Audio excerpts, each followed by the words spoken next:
하나님 말씀 사도행전 1장입니다.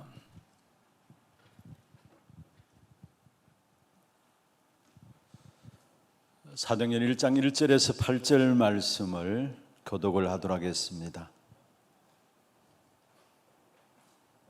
제가 먼저 1절 읽겠습니다. 데오빌로여, 내가 먼저 쓴 글에는 물론 예수께서 행하시며 가르치시기를 시작하심부터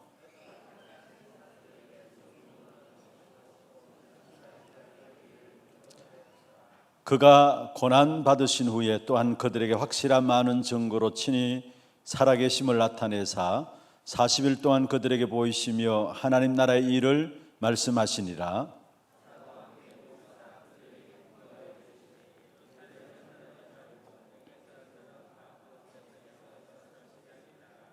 요한은 물로 세례를 베풀었으나 너희는 몇 날이 못되어 성령으로 세례를 받으리라 하셨느니라.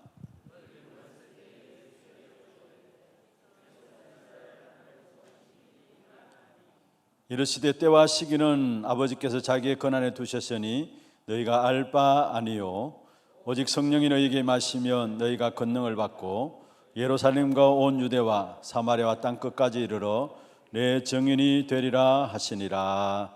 아멘.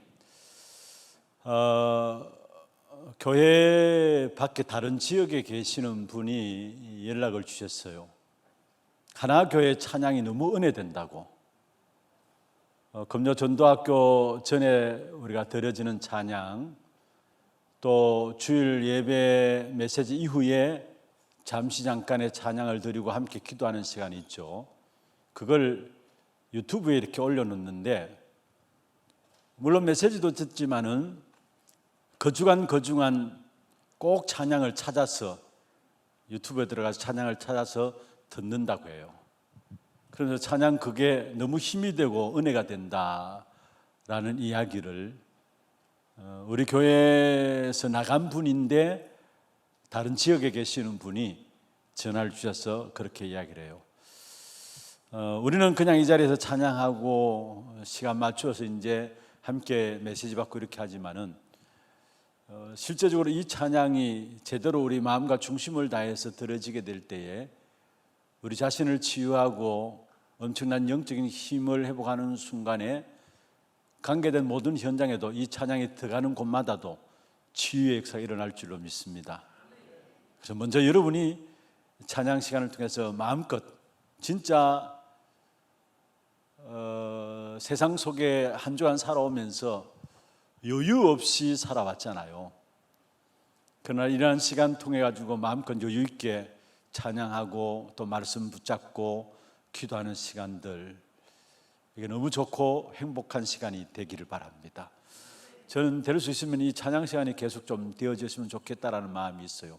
8시 반부터 9시까지 딱 찬양이 되어지는데 좀 은혜 되면은 계속해서 1시간 또 찬양할 수 있고요. 그런 마음껏 이렇게 시간의 제한을 받지 아니하고 은혜 되면 은혜 되는 만큼 찬양하고 또 그 다음에 또 말씀 받을 수 있는 시간에 또 짧은 만큼 또 말씀 짧게 받고 그래서 함께 기도하고 자유롭게 그런 시간이 되었으면 하는 마음들이 있습니다. 그래서 특별히 금요 전도학교 때마다 여러분 찬양 드리는 이 찬양이 먼저 여러분 자신을 치유하고 힘을 회복하는 순간에 여러분 관계된 모든 현장도 이 찬양으로 말하면 살아나는 시공 공간을 초월한 하나님의 역사들이 체험되어지는 그런 축복된 찬양이 될 줄로 믿습니다. 기도 제목부터 먼저 말씀을 드리겠습니다.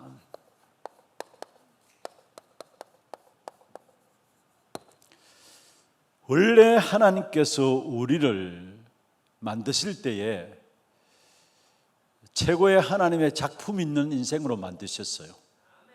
그게 창세기 1장 27절 28절이죠. 하나님의 형상으로 만드셨다. 그리고 창세기 1장 31절에 보면은 하나님께서 하나님의 형상으로 창조된 인간을 보시고 마지막에 모든 것들을 창조하시고 보시기에 뭐요? 심히 좋았더라. 이 땅의 최고의 축복된 영적인 작품 중의 작품으로 하나님께서 우리를 만드셨는데 창세기 3장 사단으로 말미암아 결국 이 축복을 잃어버리게 되었죠. 그러나 그리스도로 말미암아 다시 이 축복을 회복하셔. 그래서 저와 여러분에게 하나님께서는 이 한 시대에 하나님이 원하신 것은 여러분 한 사람이 인생 작품이 되기를 원하고 작품을 남기기를 원하십니다. 그래서 지금 계속 우리가 말씀을 받고 있는 것처럼 우리에게 주어진 플랫폼, 파수망대, 영적인 안테나, 이 모든 것은요, 하나님께서 우리 한 사람 한 사람을 인생 작품으로 만드시겠다라는 거예요. 보좌의 배경을 가진 저와 여러분은 플랫폼입니다. 그리고 내가 보좌의 배경을 갖고 있기 때문에 그 보좌의 배경을 가지고 기도할 때마다 그것을 가지고 지키고 살리게 돼 있어요. 그게 파수망대고요. 그리고 이 보좌의 비밀을 가지고 우리가 기도할 때마다 이 영적인 축복의 비밀들을, 하늘 보좌의 비밀들을 현장에 소통시키는 영적인 안테나의 축복으로 우리 인생을 축복하시기를 원하시는, 그게 하나님의 소원이에요. 그래서 정말로 여러분이 하나님이 원하시는 인생 작품 되어지고 인생 작품을 남기는 그런 축복의 주역이 되기를 주의 이름으로 축원합니다. 그냥 내 앞에 있는 문제 하나 해결하지 못해서 급격하게 그 부분을 가지고 메어 달리는 그런 인생이 아니라 진짜 축복받는 인생으로 여러분 한 사람 한 사람을 플랫폼으로, 파수망대로, 영적 안테나로 축복하실 것입니다. 왜냐? 그리스도로 말미암아 우리에게 회복시킬 축복이 이거예요. 우리가 이 축복을 찾아 누려야 돼요. 두 번째, 여러분 기도하실 때에 지금 우리가 계속해서 훈련들이 되어지고 있습니다. 훈련은 지난주에도 말씀드렸습니다마는 우리의 훈련은 그냥 훈련이 아닙니다. 복음이 모자라고 부족해서 훈련을 계속 받는 것이 아니라 그 훈련을 통해서 완전한 복음을 또다시 확인하고 누리는 겁니다. 그게 훈련이에요. 뭔가 우리가 훈련하면은 뭔가 내가 모자라가지고 내가 부족해서 훈련받는다고 생각하는데 아닙니다. 우리에게 주어진 복음이 완전한 것이기 때문에 그 완전한 복음의 역사들을 날마다 확인하고 내가 놓쳐버린 것이 무엇인가를 찾아내므로 말미암아 또다시 누리는 것, 그게 훈련이에요. 그래서 훈련은 곧 뭐라고요? 응답이라는 사실. 그래서 지금 우리가 계속 훈련놓고 기도하고 있는, 지난주에도 말씀드렸습니다마는 우리 일단은 본부 전체 진행되고 있는 부분들 가운데 일단은 초등 전도 신학원이 시작되고요, 청소년 전도 신학원도 9월달 시작되어지고요, 온라인 전도 신학원도 시작됩니다. 그리고 또 중직자 대학원도 가을 학기가 이제 시작됩니다. 이 속에 들어가서 실제적인 응답들을 하나하나 확인하다 보면 나도 모르게 복음이 정리되어지고 나도 모르게 여러분 세상 사람들이 알지 못하는 힘을 딱 가진, 세상 사람 모을 수밖에 없는 플랫폼이 딱 되어져요. 그리고 이 훈련들이 여러분에게 응답을 누려지는 그런 축복이 있기를 바라고요. 그 다음에 또 계속 오늘 저녁에 지금 이제 내일까지 이어집니다마는 여전도회, 전국 여전도회 수련회 및 총회가 본부에서 진행되는 부분들이고요. 또 교회 안에 지금 사실 코로나 때부터 시작해서 본부 전체 훈련 시스템들이 수도되어 있는 상태예요. 그래서 보니까 교회 중심으로 해서 이 훈련들을 지속하기 위해서 교회마다 훈련들을 이렇게 이제 하나하나 시작해 되는 것을 봅니다. 그래서 우리 교회도 하나 1차 합숙 훈련을 지금 계획하고 이번 주일까지 지금 모집을 하고 있습니다. 특별히 우리 교회 3년 등록한 지 3년 미만 되는 성도들이 많이 있고요. 이분들은 이미 많은 훈련들이 통과된, 이 훈련들이 지나간 후에 들어온 분들이기 때문에 훈련에 대한 교회 안의 시스템에 대한 부분을 잘 모르고 있어요. 그래서 가장 중요한 기본적인 메시지, 지금 메시지에 계속해서 나가는 방향 따라서 그 메시지에 함께 인도받기 위해서는 기본적인 메시지들을 좀 이해할 필요가 있겠다 싶어가지고, 여러분 본부에서 1차 합숙훈련 갔다 오면은 지금까지 들었던 메시지가 다 정리되잖아요. 아마 여러분이 본부 1차 합수훈련 딱 갔다 오신 분들은 누구나 고백하는 내용이 그거예요. 아, 내가 들었던 메시지 이 메시지였구나. 그러면서 한마디로 이렇게 줄로 끼워주는, 구슬을 끼듯이 끼워주는 역할을 하는 것이 합숙훈련이었거든요. 그리고 팀 합숙 이렇게 진행돼, 미션홈 이렇게 진행되잖아요. 본부 1차 합숙 딱 다녀오면은 지금까지 훈련받았던 들었던 메시지 정리된 모든 부분들이 한마디로 딱 정리되어지는 것이 1차 합숙이에요. 그만큼 훈련들이 중요한 부분들이었는데 어쩌면 지금 이런 부분들이 수독되어 있으니까 이제 중간에 들어오신 분들은 메시지는 뭔가 따라 붙는데 뭐가 뭔지 좀 이해하지 못하는 부분들이 많이 있겠다 싶어요. 그래서 일단 1차 합숙훈련에서 좀 돕기를 원하고, 또 제가 오늘 교육자분들에도 요청을 했어요. 지금 우리가 본부 훈련들을 쭉 받아가면서 나오는 단어들, 메시지들, 사실 우리 성도들이 알아듣기에는 그렇게 쉽지는 않은 것이다.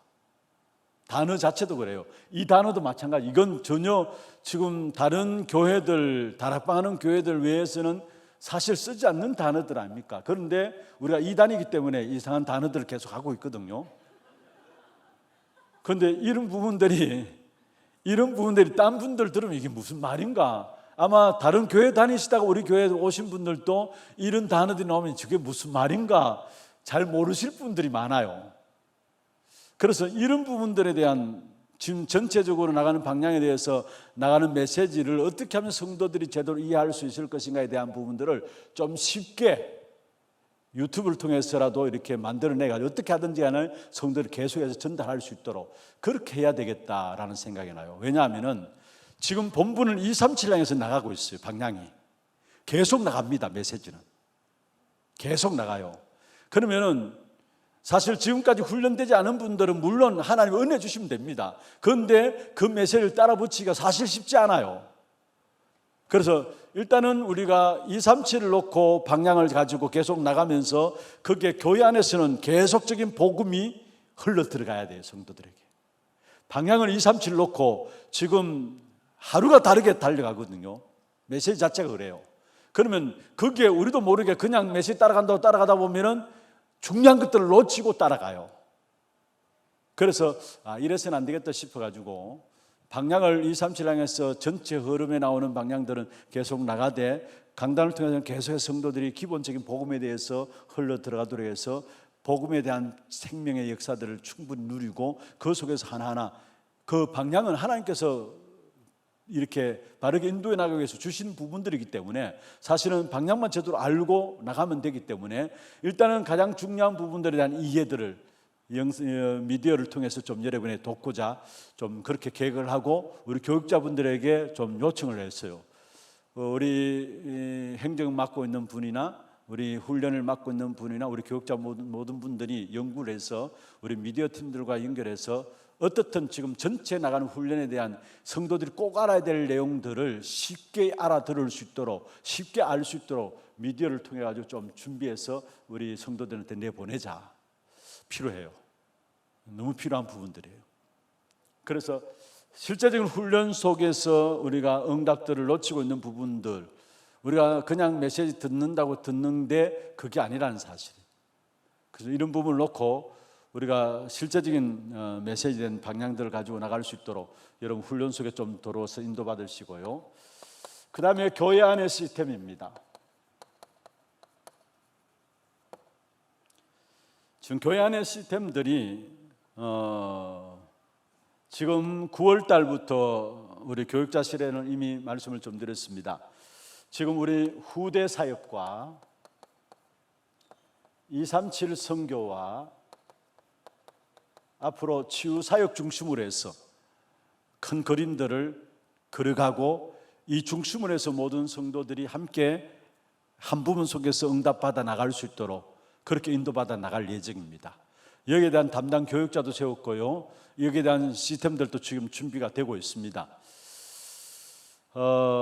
우리가 원래 들어오면서 24 기도 제목으로 잡았던 부분들이고 본부에 지금 나가고자 하는 방향입니다. 앞으로 계속되어질 방향입니다.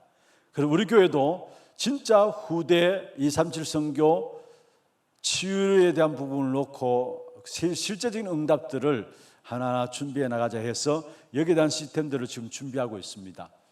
그래서 지금 이제 오늘 우리 치유 쪽에도 사실 우리 교회 치유 쪽에도 이런저런 많은 모임들이 있거든요.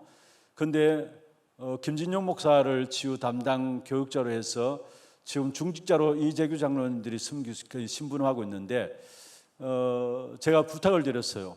일단은 모든 전문 현장들을 치유와 연결시켜서 전체적인 차원에서 교회 차원에서 방향들을 우리 김진용 목사님 인도해 나가고 거기에 대한 심부름을 우리 이재규 장로님이 준비해서 각 치유에 대해서도 각 부분들 다 있거든. 지금 실버 치유도 우리가 너무 필요한 부분들이고요. 이런 모든 세분화시켜가지고 여기에 대한 도울 수 있는 부분들, 또 미디어를 통해서도 또 이 부분을 도울 수 있는 부분들, 어떻든 이런 시스템들을 만들어 나가자 해서 오늘 그 보고들을 제가 들었어요. 그런데 보니까 감사한 것은 우리 치유팀에도 이렇게 이미 시스템들이 쭉 준비되어 있어요. 그래서 이제 하나하나 응답받아서 인도받아 나갈 예정입니다.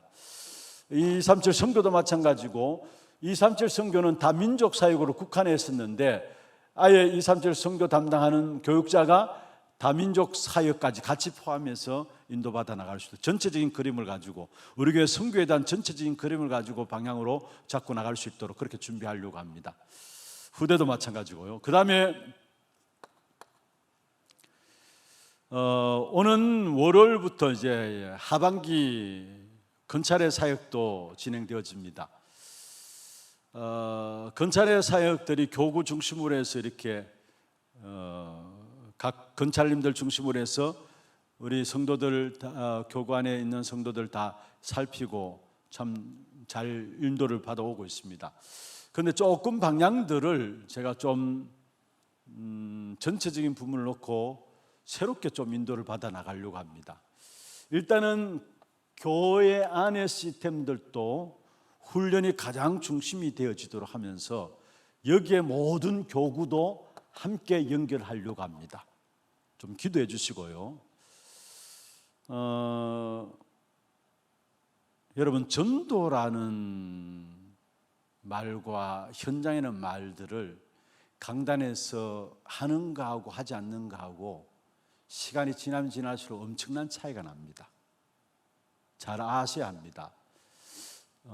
이해를 아마 하실 거예요. 전도라는 단어가 강단에서 단어만이라도 강단에서 안 나가게 되면은 1년, 2년, 3년, 5년 지나면은 성도들이 전도에서 멀어져요. 현장에는 단어가 강단에서 안 나가게 되면은 나도 모르게 그냥 메시지를 듣는데요. 1년, 2년, 3년, 5년 쭉 지나고 나면은 우리도 모르게 우리가 어디에 현장에서 멀어져요. 전도와 현장 이런 모든 것들이 우리의 마음에서 멀어져요.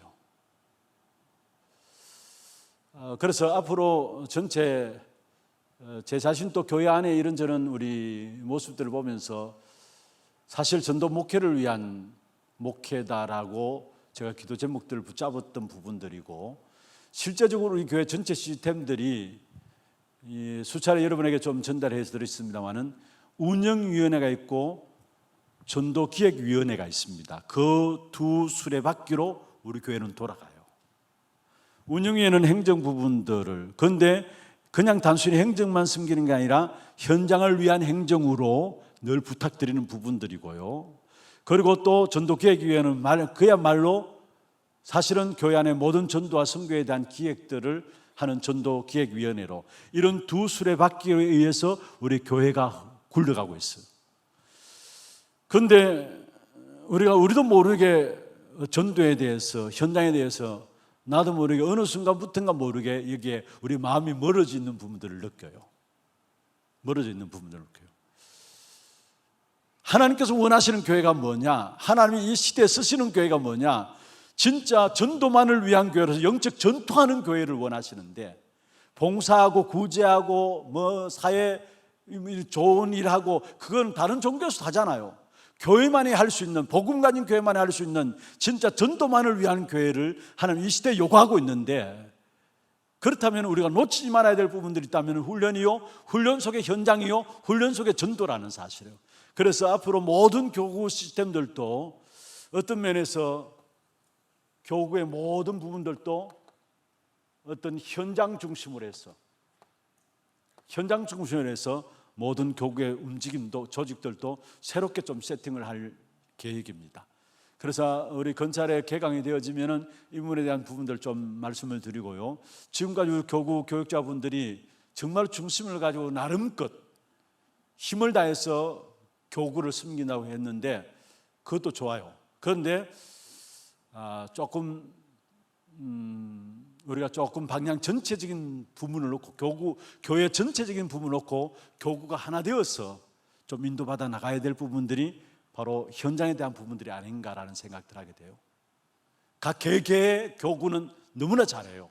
건찰님들도 너무나 수고하고 헌신하고 너무나 잘하는데 그게 잘한다고 거기에서 우리가 만족할 것이 아니라 결국 이것이 다 어우러져 가지고 교회 현장을 살려야 되고 실제로 여러분이 현장을 살리는 시스템들로 가지 않으면은 그냥 교구 모임 자체도 구역 예배 자체도 우리끼리의 모임이 될 수 있다는 거.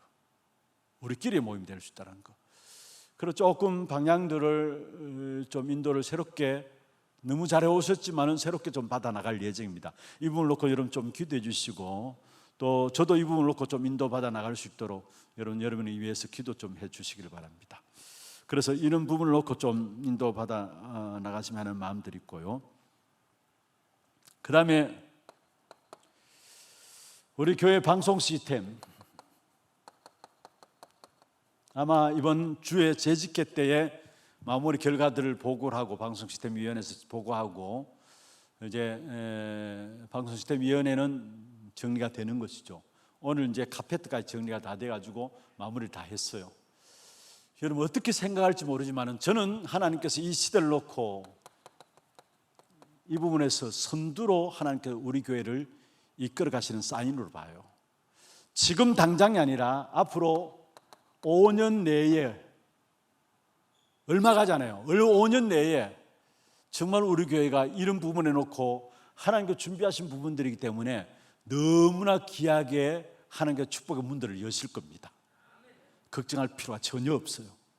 앞으로 미디어 시대고 237 시대 미디어 시대이기 때문에 이 부분에 하나님께서 우리 교회를 선두로 준비하게 하셔서 저는 아무리 생각해도 하나님께서 이 교회를 준비하셨고 하나님께서 우리의 그릇들을 넓히셨어요. 사실은 우리의 그릇이 안 돼요. 제 자신도 그렇고요. 그런데 어떻든 하나님께서 하나님께서 만들어 주셨어요. 이렇게 만들어 주셨다는 것은 그냥 만든 게 아닙니다. 여기에 많은 우리가 재정들을 우리가 대출받고 여러분 헌금하고 이렇게 했잖아요. 그런데 이게 그냥 되어졌느냐? 저는 그렇게 생각하지 않아요. 하나님 우리의 그릇들을 넓히셔가지고 앞으로 오는 237 시대에 선두로 하나님 우리 교회를 쓰시고 축복하실 겁니다. 그래서 얼마 있지 않아 하면은 제가 제 주위에 있는 분들이 이야기합니다.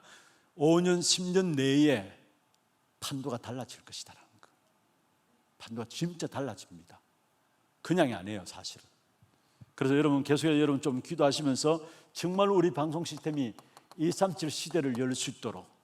그래서 이 일을 놓고 우리 교육자들도 여러분 연구를 해야 돼요. 모든 우리 미디어를 어떻게 활용해서 정말로 이 부분들을 가지고 복음 전도의 도구로 쓸 것인가. 준비된 이 시스템을 가지고요.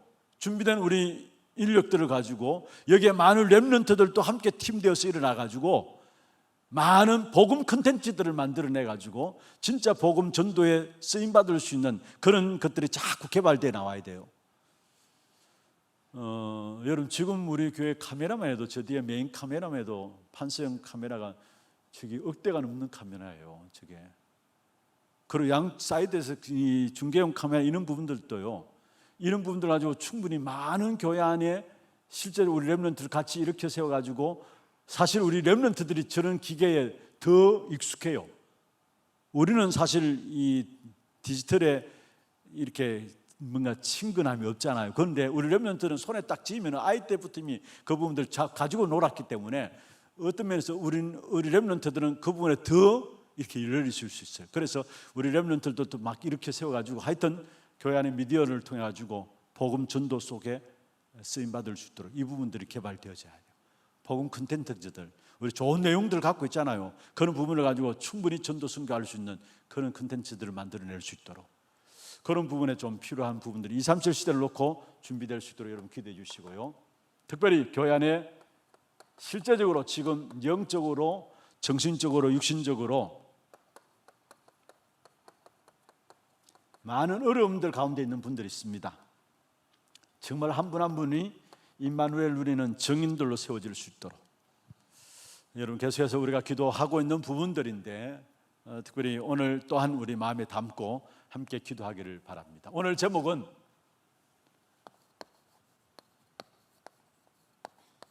망대를 세우라입니다. 망대를 세우라. 사도행전 1장 1절에서 8절입니다.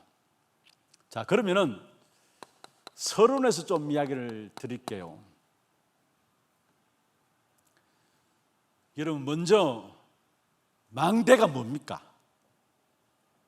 망대란 뭡니까? 주위를 둘러보기 위해서 높이 만들어 온 대가 망대 아닙니까? 주위를 살피기 위해서 여러분 높이 대를 만들어 가지고 올려놓은 그게 망대입니다. 그 망대의 역할이 무엇이냐면요, 결국은 플랫폼의 역할하고 같은 겁니다. 많은 사람이 그 망대를 보고 모여드는 겁니다. 그래서 실제적으로 먼저 여러분 아셔야 될 것은 망대의 역할이 뭐냐? 결국 플랫폼의 역할이라는 거. 많은 사람들이 보고 모여지는 망대, 그게 결국 플랫폼 아닙니까? 그런데 실제적으로 이 망대, 플랫폼의 역할하는 이 망대, 이게 결국은 뭐냐? 이게 힘입니다. 이게 힘이에요. 사람들이 모여진다는 그 자체가 힘이죠. 그냥 모여지는 게 아니고 힘이 있으니까 모여지는 거예요. 그래서 예수님께서도 마지막 주신 메시지가 사도행전 1장 1절에서 8절인데 이게 망대입니다. 그리스도, 하나님 나라, 오직 성령, 이게 힘이고 이게 망대예요. 이게 플랫폼입니다. 모든 사람들이 앞으로 그리스도 바라보면서 나오게 될 겁니다.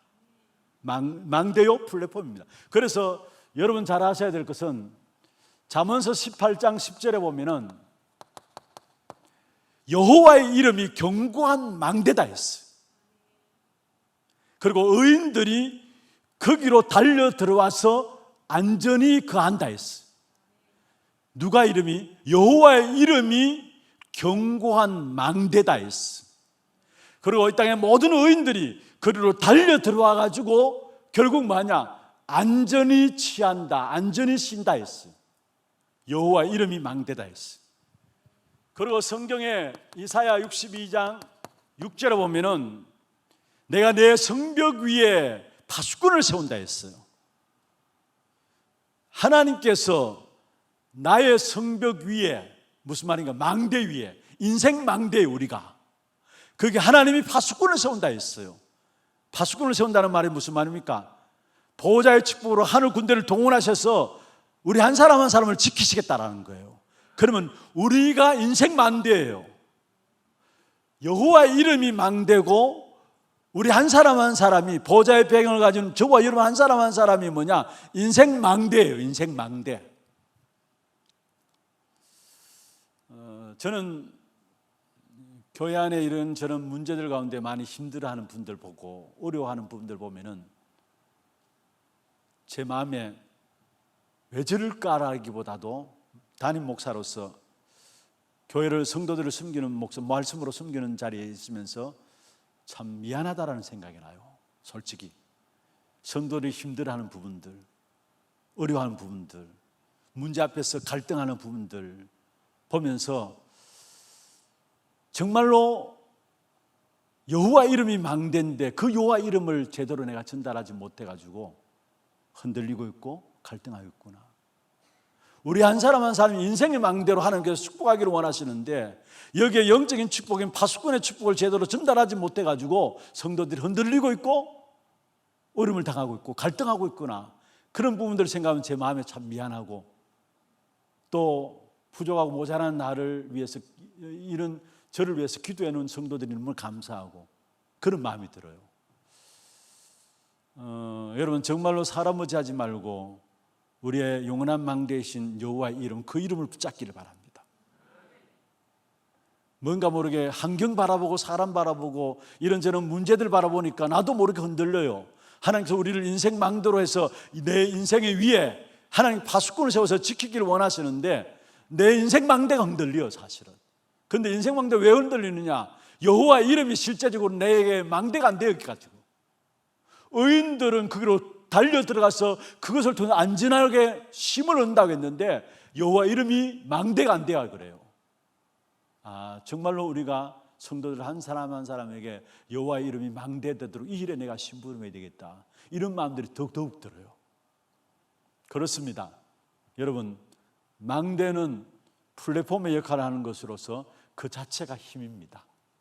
그 자체가 힘이에요. 그래서 여호와 이름이 견고한 망대라 했고 인생 망대 위에 하나님께서 파수꾼을 세우겠다, 천사들 동원해서 우리의 인생을 지키겠다라는 거예요. 이 사실의 가치를 알면은 지금 있는 문제와 환경들, 어려움들이 그냥 단순히 어려움과 문제와 환경이 아닐 것이라고 보여질 것인데 여기에 대한 사실들이 대한 확인이 안 되니까 조그만 문제 앞에서 흔들리고 갈등하고, 사실은 이런 부분들 속에서 우리 자신들이 어떻게 세워질 것인가를 우리 한번 살펴볼 수 있어야 합니다. 그 다음에 두 번째로요, 여기에 인생 망대로서 실제적인 축복의 비밀을 누렸던 사람들이 있다면 그게 바로 초대교회 성도들인데, 플랫폼이란 뭐냐, 망대란 뭐냐, 한마디로 말하면 구원받은 자의 모임이 플랫폼이요, 구원받은 자의 모임이 망대입니다.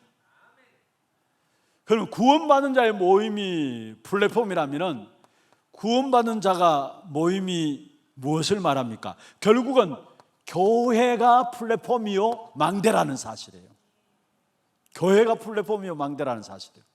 그래서 여러분 잘 아시다시피 구원받는 여러분이 가는 곳마다 구원받은 사람들이 모여지는 플랫폼입니다. 이 부분들을 알면은 그 자체 가지고 감사하고 감격할 수 있어요. 그래서 초대교회는요, 여러분 잘 아시듯이 성찬식을 행할 때마다 그들이 감격하면서 울면서 함께 끌어안고 울면서 했어요. 그리고 그게 진정한 힘이었어요. 이 힘으로 매주 모여서 예수님이 흘리신 피를 기념해서 잔을 대하고 지키신 살을 기념해서 떡을 대하면서 성찬식을 행하면서 이게 힘이 돼가지고 초대교회 그 어떤 핍박 속에서도 흔들리지 아니하고요, 오히려 3,000명 5,000명의 제자가 일어났어요. 초대교회에 일어난 핍박들 여러분 아시잖아요. 그런 핍박 속에서도 사실은 이게 힘이 되기 때문에 구원받은 자의 모임 이 자체가 힘이라는 사실을 가지고 있었기 때문에 전혀 핍박에서 흔들리지 않아야하고 오히려 그들은 전도운동에 있을 수 없는 하나님 역사로 말미암아 3,000명, 5,000명이 돌아오는 이 엄청난 역사들이 일어났다는 거예요. 이 사실을 놓친 중세교회 대표적으로 천주교죠. 사실 천주교도 제대로 성경을 믿으면 구원받는데 사실은 천주교는 성경보다도 교회를 우위에 두고 있어요. 그래서 홀리 카톨릭 처치 해가지고 우리가 사도신경 할 때에 고백할 때에 거룩한 공예라고 이야기하죠. 그건 무엇을 말하냐면은 교회가 모든 우주의 만물 위에 있다는 걸 이야기해요. 그래서 실제로 천주교에서는 교회의 권위를 성경 위에 둬요.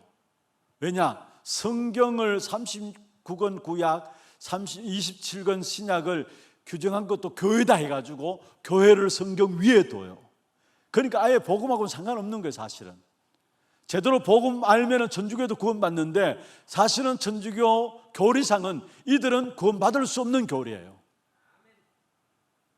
이걸 잃어버리니까 천주교가, 그런데 여기서 나온 것이 결국 개신교가 종교개혁을 가지고 나왔죠. 그리고 세 번째로, 여기 3번 합시다.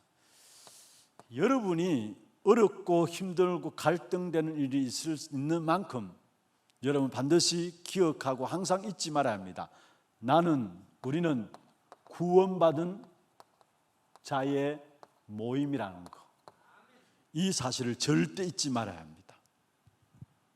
교회 문제 갈등 올 때마다 항상 기억해야 합니다. 우리는 복음 가진 구원받은 자의 모임이라는 거. 교회 안에 많은 갈등들이 있을 수 있어요. 천차만별의 사람들이 모였기 때문에 의견들도 다 다를 수 있고요. 그러니까 당연히 갈등이 있을 수 있죠. 그러나 그런 교회 안에 갈등들이, 어려움들이 있을 때마다 여러분 반드시 항상 기억하고 잊지 말아야 될 것이 있다면, 우리는 복음 가진 구원받은 자의 모임이라는 거, 이걸 항상 기억하고 해야 합니다. 이 힘이 있으면 사람들이 올 수밖에 없는 플랫폼이 딱 되어지는 거예요. 이 힘이 있으면. 사실 교회는 다른 힘으로 모이면 안 돼요. 그게 부흥하는 것 같지만은 그 부흥은 재앙의 역사들을 만들어내요. 여러분, 천주교가 한때 얼마나 막강하고 힘이 있었습니까? 그런데 그게 부흥입니까? 아니잖아요. 결국은 그 가지고 전쟁을 만들어내고요, 그 힘 가지고 재앙의 역사들을 만들어냈어요. 그래서 중요한 것은 교회 안에 많은 갈등들이 있을 때마다 우리는 복음 가진 구원받은 자의 모임이라는 것, 이 사실을 기억할 때마다 이 속에서 힘을 얻어야 합니다. 다른 데서 힘 얻지 말고, 여러분 정말로 우리 한 사람 한 사람은 복음 가진 구원받은 자의 모임이라는 것, 이 자체 속에 힘을 얻는 그런 축복 속에 들어가기를 바랍니다. 그러면서 먼저는요, 종교단체에서 말하는 힘은 뭡니까? 종교단체에서는 사실은 비우는 것입니다. 그렇잖아요. 종교단체에서는 모든 것을 비우는 것을 이야기해요. 먼저는 한 5가지를 말씀을 드릴 수 있는데, 먼저는 나를 버리라는 겁니다. 이게 종교단체에서 누구나 다 이야기하는 거예요. 그래서 가만 보면 기독교는 이미 진 겁니다. 우리는 얼마나 욕심들이 많고 고집들이 많습니까? 내가 얼마나 움켜쥐려고 합니까? 그런데 진짜 종교인들 보면요, 나를 버리라는 겁니다. 욕심 낼 필요가 없다라는 거예요. 그런데 우리는 얼마나 욕심 있는지, 교회 일도 그렇고요, 모든 부분에 있어서 진짜 너무 복음 때문에 우리가 그냥 보는 거지, 너무 인간적인 욕심들 가지고 살아가는 것을 봐요. 그런데 이들은 나를 버리라는 겁니다. 수준이 달라요. 그리고 또 이들은 뭐라고 이야기합니까? 실제적으로 나를 버리는 그것을 넘어서서 해탈입니다. 나를 벗어나는 겁니다. 나를 벗어나는 거예요. 그리고 아예 나를 없애는 겁니다. 그걸 가지고 무아지경이라 합니다. 이게 어마어마한 힘입니다. 나를 없애는 이 부분들이 어마어마한 힘이라는 사실. 그래서 여러분, 나를 버리고 나를 벗어나고 나를 결국은 없애고요, 그러면서 결국 부처가 되라는 겁니다.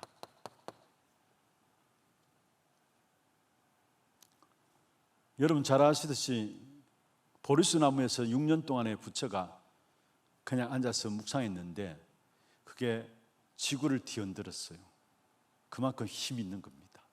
힘이 있는. 그러면서 결국은 종교가 뭡니까? 수행하는 겁니다. 여러분 잘 아시듯이 이렇게 불교 같은 데도 보면은 이렇게 1m, 1m 되는 방 안에 들어가 가지고 그냥 밖에서 걸어 잠그고 음식만 넣어주고 수행하도록 만들어요. 그게 1년 될 수도 있고 3년 될 수도 있고요. 근데 그게 사람들이 영적 존재이기 때문에 뭔가 집중하면요, 다른 게 들어와서 문제지 힘이 나오게 돼 있어요. 그런데 모든 종교는 사실은 이걸 배경으로 뭔가 엄청난 힘을 나타내고 있는데, 결국 여기에 나오는 배경이 마태복음 12장 43절에서 45절에 보면은 결국은 자기도 모르게 악신이 들어오는 거예요. 비고 소재고 술이 되고 청소되었는데 한 마리가 나가서 더 강한 7 귀신을 데리고 들어오는 겁니다. 이게 종교 생활이 통해서 비우게 되는 거예요. 그런데 우리는 비우는 것이 아니고요, 예수님께서 3년 동안의 공생의 사역에서 다 가르쳤어요. 예수님의 공생의 3년, 이 부분을 통해서 모든 걸 다 가르쳤는데, 3년 동안에 모든 걸 다 가르쳤는데 결국은 뭐냐? 가장 중요한 것은 생각을 바꾸는 겁니다. 이게 예수님의 공생의 3년 동안에 제자들을 데리고 다니면서 직접 가르친 내용이에요. 종교는 비우는 것이는데 비우기만 하면 안 됩니다. 여기에 다른 7 귀신이 들어와요. 7 귀신이. 그래서 여러분, 인간이 영적인 존재이기 때문에 조심해야 될 부분들은 뭔가 집중한다는, 여기에 정말 성령 충만한지 아니면 다른 것이 들어오게 돼 있어요. 그런데 예수님은 3년 동안의 공생애 동안에 제자들 다니고 다니면서 뭐냐? 제자들의 생각을 바꾸셨는데 10가지 정도로 나올 수 있어요. 먼저 첫 번째로 마태복음 1장 19절에 23절, 그 이름이 임마누엘이다. 이미 이사야 선지자에게 예언된 부분들이었어요.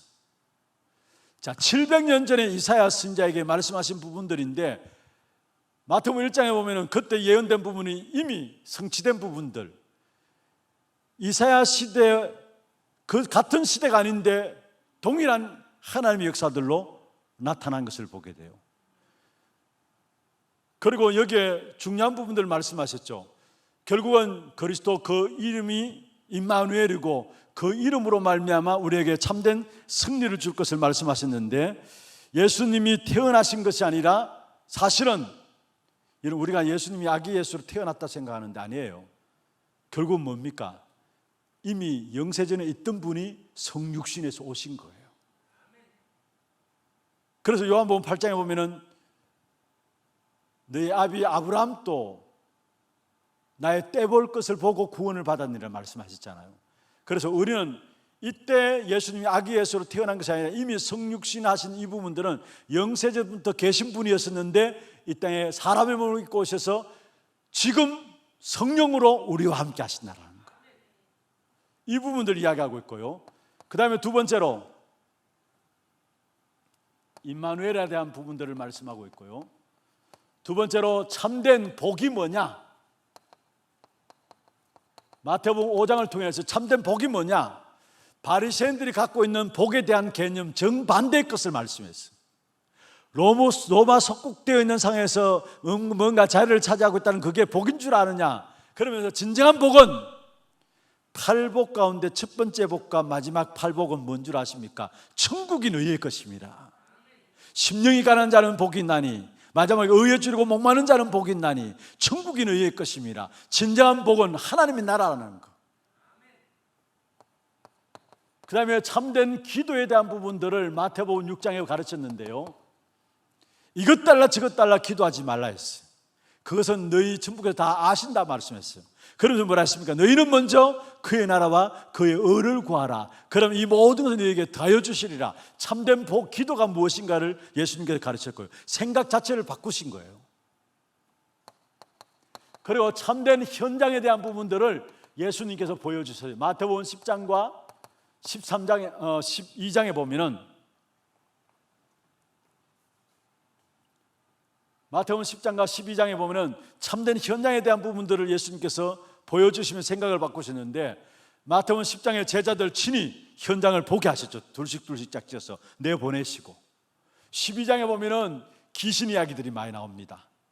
12장 28절 29절에도 우리가 잘 아는 말씀처럼 강한 자를 결박지 않고 어떻게 그 강한 자의 집에 들어가서 세간을 떠나겠느냐, 이런 말씀도 나오고요. 여기에 귀신의 왕 바알세물을 힘입어서 귀신을 쫓아냈단다, 이런 귀신 이야기 나옵니다. 이런 참된 현장들을 예수님이 보여주시면서 생각들을 바꾸셨고요. 그 다음에 참된 전도가 무엇인가를 대한 부분들을 마태복음 13장을 더 비유를 통해서 참된 전도가 무엇인가를 말씀하셨습니다. 마태복음 13장 내용들 여러분 아시죠? 겨자씨 비유부터 시작해가지고 누룩 비유, 여러분 옥토 비유, 모든 것이 사실은 전도가 무엇인가를 말씀하고, 겨자씨에 생명이 있으니까 아무렇게나 이렇게 보이지 않는 씨지만은 그게 결국 나무가 되고 결국은 거기에 가지가 열리고 거기에 많은 새들이 깃들이는 전도에 대한 부분을 말씀하고 있는 거예요. 누룩도 마찬가지입니다. 밀가루 속에 들어가니까 그 밀가루 전체를 부풀게 하는 그 누룩, 전도에 대한 부분을 말해요. 옥토도 마찬가지, 길가 돌짝밭 가시떨 비와 상관없다라는 거. 옥토에 떨어지기만 하면은 100배, 60배, 30배 결실을 맺게 된다는 거. 전부 전도에 대한, 참된 전도가 무엇인가에 대한 부분을 말씀하고 있는 것이고요. 그러면서 참된 복음에 대한 부분을 이야기했습니다. 마태복음 16장 17장에 베드로가 주는 그리스도시요 살아계신 하나님의 아들이십니다 말씀했어요. 그때 예수님께서 바요나 시몬아 네가 복이 있도다 하시면서 이 반석에 내가 내 교회를 세우리니 음부의 권세가 이기지 못하리라. 그러면서 내가 네게 천국 열쇠를 주노니 땅에서 매면 하늘에서 매일 것이요 땅에서 풀면 하늘에서 풀리리라. 참된 복음인 그리스도를 고백한 베드로에게 주신 축복이었고요. 그리고 나서 또 헛소리합니다. 17장에 보면은 그게 모세와 엘리야를 놓고 내가 예수님 보고 집을 짓겠습니다. 그런데 17장 마지막에 보면 예수만 남았더라 했어요. 사실은 엄청난 고백해놓고도 또 헛소리를 베드로가 했어요. 뭐 하나는 집을 짓는데 지 살 집도 못 짓는 주제에 하나는 모세를 위해서, 하나는 엘리야를 위해서 집 짓겠습니다. 하나는 예수님 위해서 집 짓겠습니다. 그런데 결국은 뭡니까? 예수만 남았더라 했어요. 그러면서 또 참된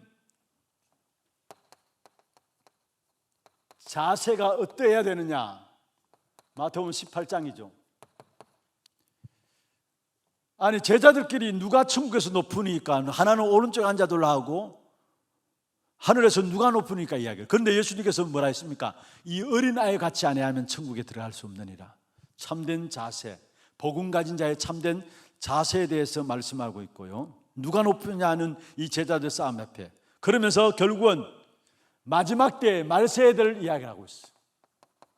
마태복음 24장 25장에 마지막 때 말세에 대한 부분을 이야기했는데, 마지막 때 어느 단체, 종교단체에서 이야기하는 파라다이스가 이 땅에 이루어지는 것이 아니라 결국은 말세 때 고통하는 때가 온다는 거, 이미 마태복음 24장에 예언하고 있어요. 교회도 어려워진다는 거 마태복음 25장에 말씀하고 있어요. 마지막 때. 그러면서 결국은 어떻게 말씀하고 있어요? 죽음에 대해서 말씀하고 있죠. 마태복음 16장 22절에 보면은 그리스도 고백한 이후에 비로소 예수님께서 16장 22절에 제자들에게 고난당하시고 죽으시고 3일 만에 다시 살아나실 것을 말씀했어요.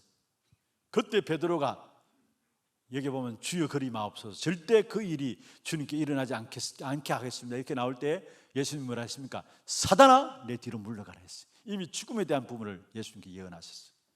그리고 마지막 10번째요, 부활에 대해서, 말세와 죽음과 부활에 대해서, 마지막 10번째 부활에 대해서.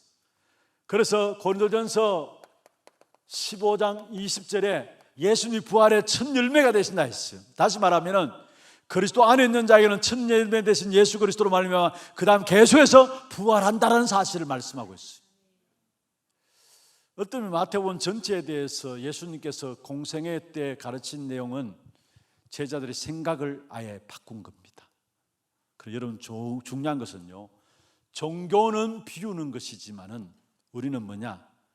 여러분 생각을 바꾸는 겁니다. 생각을 바꿔야 합니다. 종교는 여러분 비우면 비울수록 결국은 다른 악신이 들어 영적 문제 올 수밖에 없어요. 근데 우리는 예수님이 가르친 이 부분들을 가지고 뭐냐? 생각을 바꾸면은 이미 우리 앞에 모든 응답이 와 있음을 보게 되는데, 이때 오는 응답이 세 가지 응답이 옵니다. 세 가지 응답이 오는데 어떤 응답이 오느냐?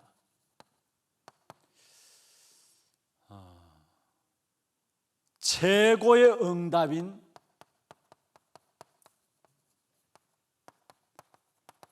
갈보리산 언약이 딱 내게 응답으로 오게 돼 있어요. 그 다음에 세 가지 응답 중에 최후의 응답인 감난산 언약이 나에게 응답으로 딱 오게 돼 있어요. 마지막 최대의 응답인 마가다락방 언약이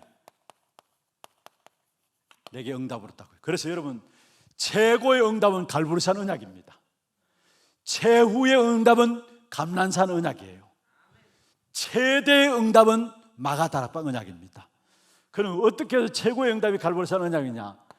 요한복음 19장 30절에 그리스도께서 갈보리산에서 십자가 지시면서 다 이루었다 말씀했어요. 모든 문제 끝났다라는 사실을 말하고 있어요. 여러분에게 문제가 있습니까? 그것은 하나님께서 중요한 축복의 역사의 시작입니다. 문제가 많으면 많을수록 큰 응답이 기다리고 있어요. 그게 우리의 신분이에요. 이미 우리는 갈보리산 언약을 가진 최고의 응답 가진 자입니다. 여러분, 예수님께서 갈보리산에 다 끝냈다 이 말씀하셨잖아요. 그렇다면 지금 우리가 있는 문제는 그건 답이에요. 이 부분들을 못 보기 때문에 우리가 문제 속에 빠지는 사실을 보게 됩니다. 그래서 정말로 우리에게 중요한 부분들, 문제가 많을수록 응답이 많다라는 사실을 기억해야 합니다. 큰 문제일수록 큰 응답이 기다리고 있다는 사실을 기다려요. 그러면서 고린도전서 15장 20절에 아까 말씀드렸습니다만 결국 갈보리산에서 끝내심으로 말미암아 우리의 부활의 첫 열매가 되신 사실을 십자가에 죽으시고 첫 열매로 부활하실 것을 말씀하고 있고요. 그분이 지금 함께 하신다라는 것. 부활하셨기 때문에 지금 우리와 함께 하신다라는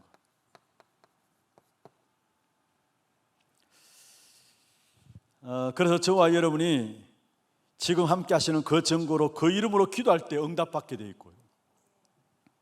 그 이름으로 사단이 결박되어지고 천사들이 동원되어지면서 그 이름으로 말미암아 성삼위 하나님의 역사가 임하는, 그래서 이것이 갈보리산의 응답이에요. 그리고 이것이 결국은 플랫폼 중에 플랫폼이에요. 갈보리산 언약 플랫폼이에요. 사실은 사도행 1장 1절 그리스도에 대한 부분들, 갈보리산 언약을 놓고 말씀하신 것이죠. 이게 최고의 응답이고 플랫폼이고, 이게 우리에게 주신 가장 귀중한, 지금 또 우리와 함께 하시면서 우리에게 역사하시는 두 번째입니다. 최후의 응답이 뭐냐?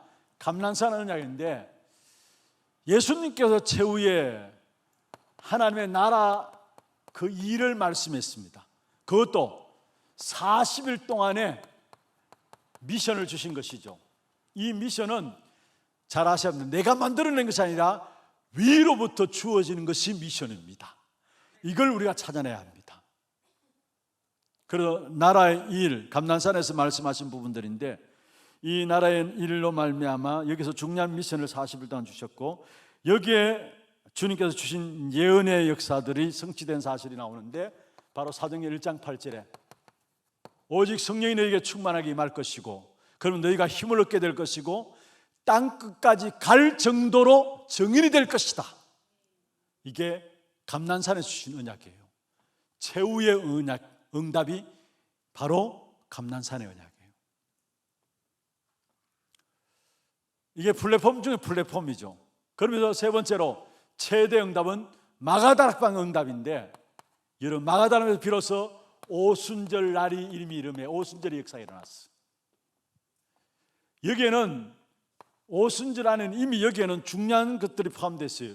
유월절을 말하는 해방이 포함되어 있고요. 유월절은 죄와 사단에서 해방되는 것, 지옥병에서 해방되는 것, 유월절입니다. 거기에 대한 언약이 포함되어 있는 것이고요. 이미 보장으로 주신 하나님의 나라, 보장으로 주신 배경되는 하나님의 나라, 이 속에 포함되어 있는 것이고요. 이것이 오늘 성령의 역사로 임한 오순절, 오늘 주어진 응답, 오순절, 이 세 절기가 사실은 유월절과 오순절과 수장절, 이 축복의 비밀들이 오순절 안에 담겨져 있는 거예요. 그러면 두 번째로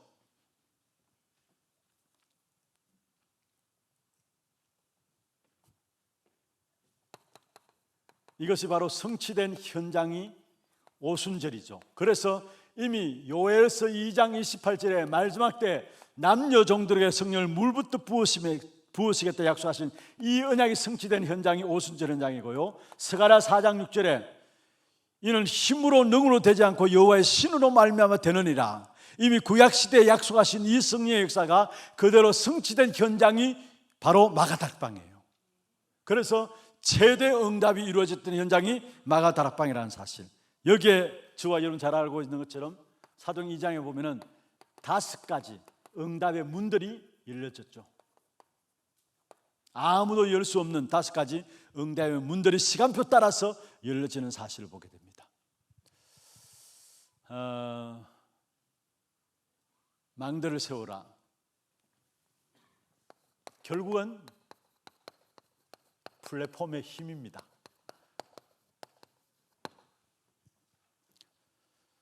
망대는 여러분 여호와 이름이 망대고 우리 인생 망대 위에 하나님께서 파수꾼을 두셔서 우리 인생이 작품되기를 원하세요. 여기에 대한 분명한 응답들을 우리가 찾아내지 못하니까 나도 모르게 신앙생활하면서 흔들릴 수가 있어요. 구원받은 여러분 모임 한 사람 한 사람이 플랫폼이고 망대라는 사실. 그러면은 우리가 빨리 생각들을 바꿔야 합니다. 비우는 것이 아니라 생각들을 바꿔야 합니다.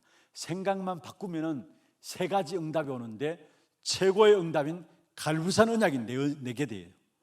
최후의 응답인 강남산 언약이 내 것이 돼요. 최대 응답인 마가다락방의 언약이 나에게 성취되어지는 축복을 누리게 됩니다. 이 사실을 가지고 조금만 전도를 준비하면 됩니다. 전도하라는 말이 아니라 전도를 준비하면 돼요. 다시 말하면 12사도가 나오죠.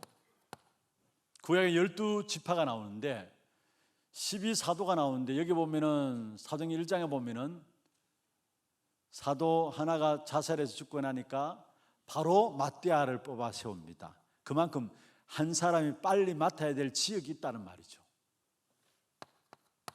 70인 장로가 나오고 70 제자가 나옵니다. 다시 말하면은 여러분 지역에 영향 줄 수 있는 70인 운동이 일어나야 된다는 거.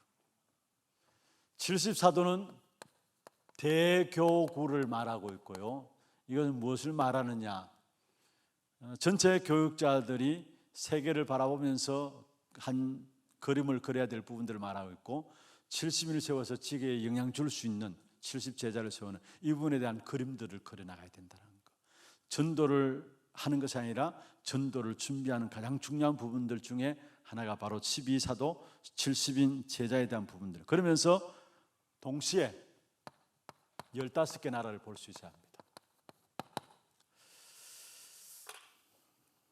좀 오늘 저녁에 내용들이 좀 너무 많고 좀 깁니다. 너무 많고 긴데 우리가 꼭 붙잡아야 될 부분들을 좀 붙잡으시고 정말로 우리 갖고 있는 기본적인 생각들을, 틀들을 완전히 바꿔야 합니다.